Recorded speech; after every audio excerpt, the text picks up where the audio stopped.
Good morning प्यारे विद्यार्थियों। हमारा जो अध्याय चल रहा है वो चल रहा है मानव संसाधन का। मानव संसाधन के तहत हमने प्रीवियस वीडियो में अध्ययन किया था राजस्थान के साक्षरता का, और उसके साथ साथ हमने अध्ययन किया था कि भारत की साक्षरता दर कितनी है। इसके साथ ही हमने बात की कि जनसंख्या वृद्धि के कारण प्रमुख रूप से क्या है कि किस प्रकार की समस्याएं, किस प्रकार के नुकसान हैं वो हमें देखने को मिलते हैं। तो हमने भारत की जो साक्षरता है उसका विस्तार से हमने अध्ययन किया था, समझने का प्रयास किया था। आज हम बात करेंगे राजस्थान की जो साक्षरता प्रतिशत है उसके बारे में विस्तार से हम चर्चा करेंगे, और उसके साथ साथ क्या है कि नगरीकरण क्या है और नगरीकरण के क्या प्रभाव होते हैं, क्या समस्याएं होती है, इसके बारे में हम विस्तार से चर्चा करेंगे। विस्तार से इस चीज़ को समझने का प्रयास प्रमुखतः करेंगे। सबसे पहले बात ये, हमारा आज का जो बिंदु है वो है राजस्थान की साक्षरता। हम भारत की साक्षरता के बारे में पढ़ चुके हैं कि भारतीय कुल साक्षरता कितनी है, 74.04% है। और उस साक्षरता में जो महिलाएं और पुरुष है उनकी साक्षरता है वो समान देखने को नहीं मिलती है, उनमें असमानता देखने को मिलती है। इसी प्रकार राजस्थान की बात करें तो राजस्थान की कुल साक्षरता में और उसके बाद जो महिला और पुरुष की जो साक्षरता है उनमें भी क्या है पर्याप्त रूप से असमानता देखने को मिलती है। तो यह असमानता प्रमुख रूप से किस कारण होती है, इसके प्रमुख पीछे क्या रीजन है, इसके बारे में विस्तार से चर्चा करेंगे।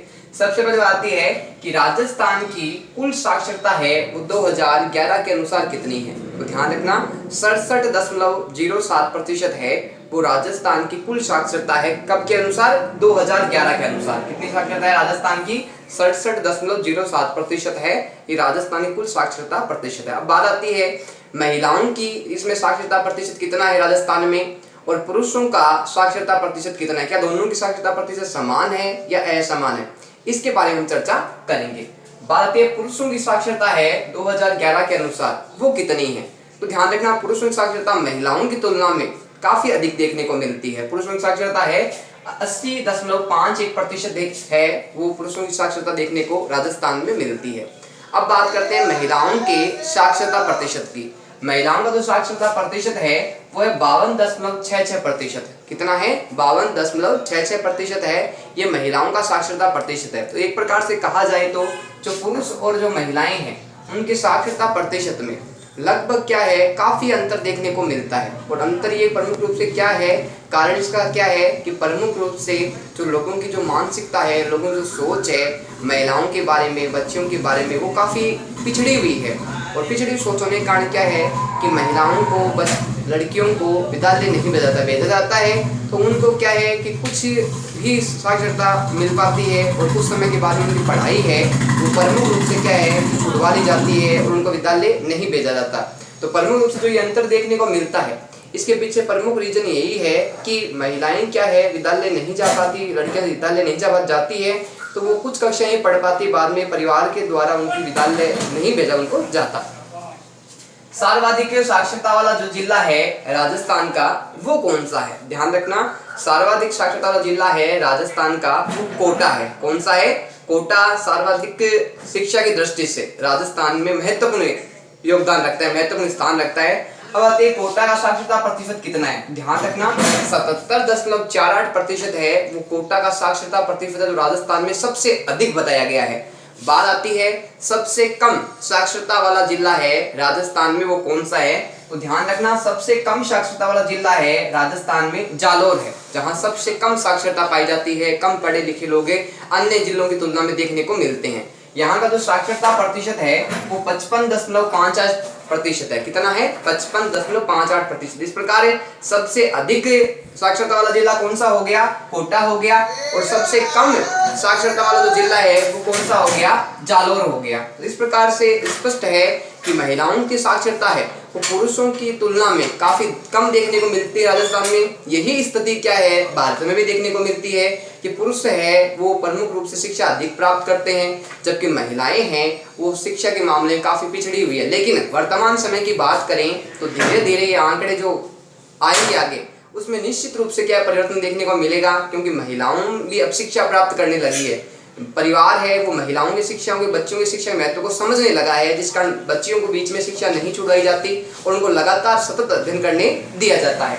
बात आती है साक्षरता दर में वृद्धि के कार्यक्रम। ऐसे कौन कौन से कार्यक्रम हैं, ऐसे कौन कौन से नए जो है कार्यक्रम चलाए गए जिससे क्या है कि भारत का जो साक्षरता स्तर है उसको बढ़ाने के लिए प्रयास किए गए हैं। इसके लिए बहुत सारे कार्यक्रम हैं सरकार के द्वारा प्रमुख रूप से चलाए गए हैं ताकि साक्षरता की स्थिति को देश में काफ़ी स्तर तक सुधार किया जा सके।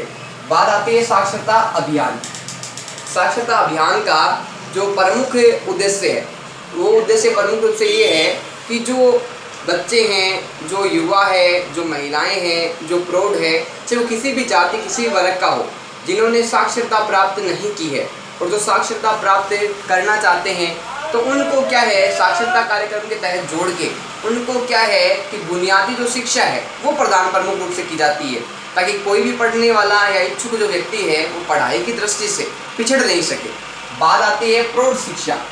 अब हम एक समस्या प्रमुख रूप से देखते हैं कि जो वर्तमान से मान लो कि 50 साल के, 60 साल के, 40 साल के हो गए हैं, लेकिन वो अपने समय में किसी कारणवश क्या है पढ़ाई नहीं कर पाए और पढ़ाई की तो वो कम पढ़ाई कर पाए और आज उनको क्या है पढ़ाई की आवश्यकता पड़ रही है, वो पढ़ना चाहते हैं, पढ़ने की उनकी इच्छा है, तो उनके लिए क्या है कि प्रौढ़ शिक्षा प्रारंभ की गई है।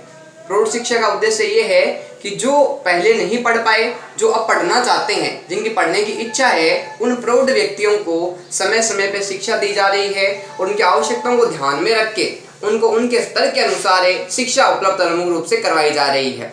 बात आती है सतत साक्षरता कार्यक्रम। ये भी एक प्रमुख कार्यक्रम है, सरकार के द्वारा चलाया गया है। इसका उद्देश्य है कि सतत यानी लगातार शिक्षा प्रदान करना। किसी कारणवश से पीछे किसी भी कारण से, चाहे वो स्त्री हो, चाहे पुरुष हो, चाहे युवा हो, चाहे कोई भी स्तर का हो, उन्होंने अपनी शिक्षा बीच में अधूरी छोड़ दी थी, लेकिन अब वो अपनी शिक्षा को पूरा करना चाहते हैं या वो आगे बढ़ना चाहते हैं, तो उनके लिए क्या है सतत साक्षरता कार्यक्रम चलाया गया ताकि वो लगातार अपने अध्ययन को जारी रख सके और जो शिक्षा वो प्राप्त करना चाहते हैं वो उनको शिक्षा प्राप्त कर सके। तो एक प्रकार से अगर कहा जाए तो क्या है कि साक्षरता अभियान, प्रौढ़ शिक्षा और सतत साक्षरता कार्यक्रम है, इनका प्रमुख उद्देश्य यही रहा है कि जो पढ़ना चाहते हैं, जो पढ़ने में रुचि रखते हैं, जिन्होंने किसी न किसी कारणवश अपनी पढ़ाई को बीच में छोड़ दिया है लेकिन वर्तमान आवश्यकताओं को ध्यान में वो पढ़ना चाहते हैं, पढ़ने की उनमें रुचि जागृत हो गई है, तो उनको प्रमुख रूप से क्या है शिक्षा से जोड़ना।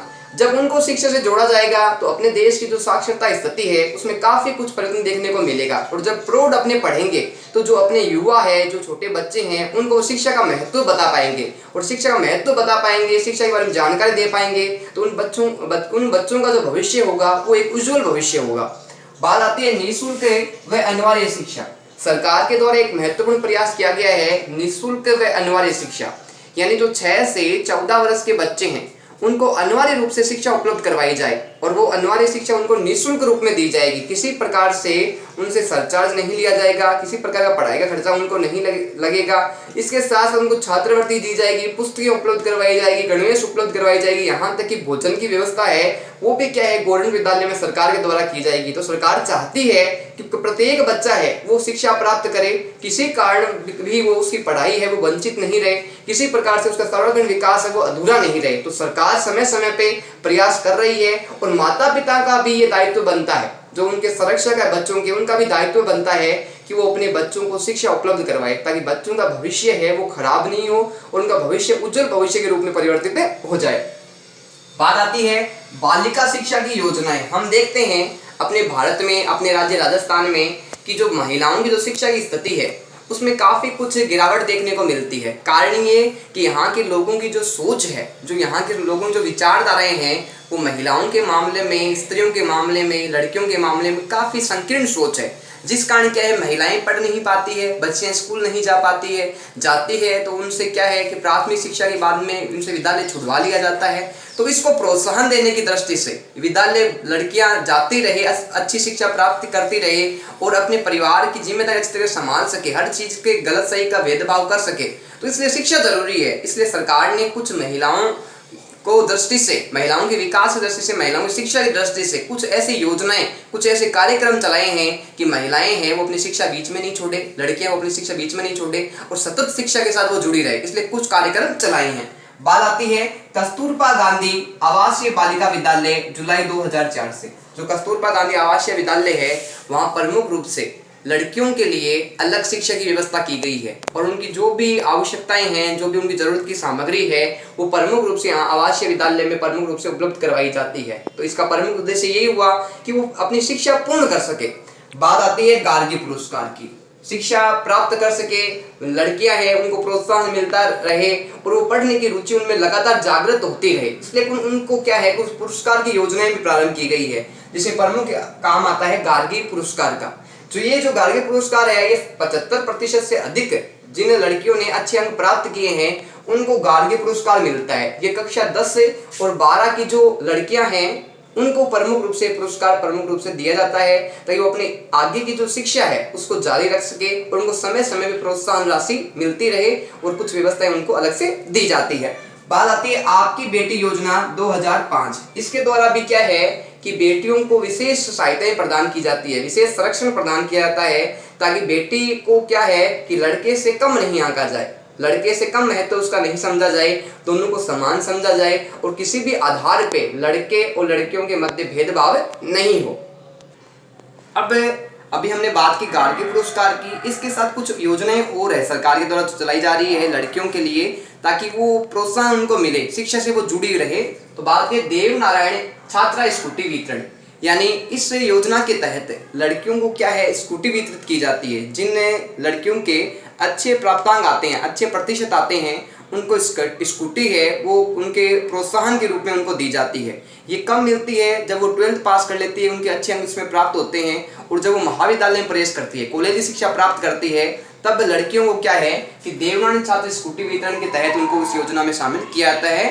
बात आती है छात्राओं को निःशुल्क साइकिल वितरण।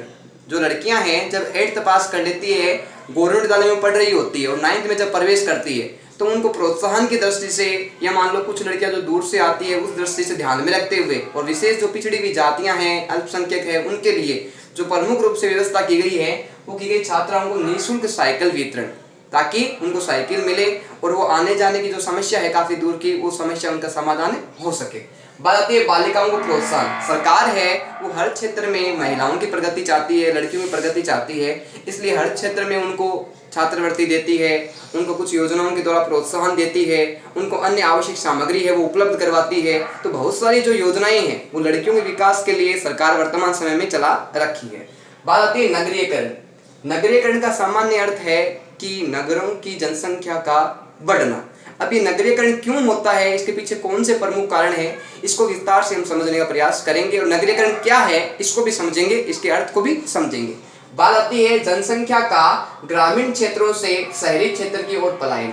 जब जनसंख्या है, जो गाँव की जनसंख्या है, वो अपने स्थान को छोड़ के, अपने गाँव को छोड़ के जब शहरों में रहने लग जाती है, शहरों में बस जाती है, तो उस कारण क्या होता है कि गाँव की जनसंख्या तो कम हो जाती है और शहरों की जनसंख्या बढ़ जाती है। तो एक प्रकार से गाँव के लोगों का शहरों में आकर रहने लग जाना प्रमुखतः क्या कहलाता है, नगरीयकरण कहलाता है। और नगरीयकरण का प्रमुख कारण क्या होता है, नगरों की जनसंख्या का बढ़ना। बात आती है नगरीयकरण की समस्याएं कौन कौन सी है। जब जनसंख्या बढ़ेगी तो प्रमुख रूप से समस्याएं कौन कौन सी आएगी, इसके बारे में विस्तार से चर्चा करेंगे। बात आती है रहने के लिए मकान उपलब्ध नहीं होना। जब जनसंख्या बढ़ जाती है, जनसंख्या विस्फोट होने लगता है, तो लोगों को रहने के लिए उचित जगह नहीं मिलती, उचित स्थान नहीं मिलता, उनको झुग्गी झोपड़ियों में, कच्चे स्थानों पे, कच्चे मकानों में उनको प्रमुख रूप से रहना पड़ता है। बात होती है पीने के साफ पानी का न मिलना। एक समस्या ये भी देखने को मिलती है बड़े बड़े शहरों में, बड़े बड़े महानगरों में, कि लोगों को पानी है वो स्वच्छ नहीं मिलता, शुद्ध पानी नहीं मिलता उनको, और जो पानी प्राप्त होता है वो अशुद्ध प्राप्त होता है, जिससे बहुत सारी जो समस्याएं हैं, उनके रोग है वो शरीर को स्वीकार कर लेते हैं। बात आती है यातायात की समस्याएं।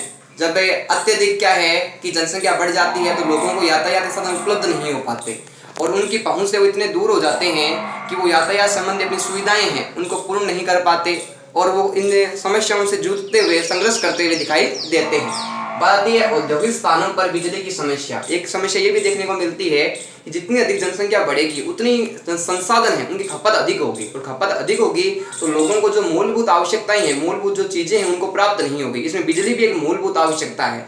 औद्योगिक संस्थानों में क्या बिजली का समय पर नहीं मिलेगी तो औद्योगिक संस्थान संबंधी कार्य नहीं हो पाएंगे, तो आवश्यकताएं पूर्ति नहीं हो पाएगी।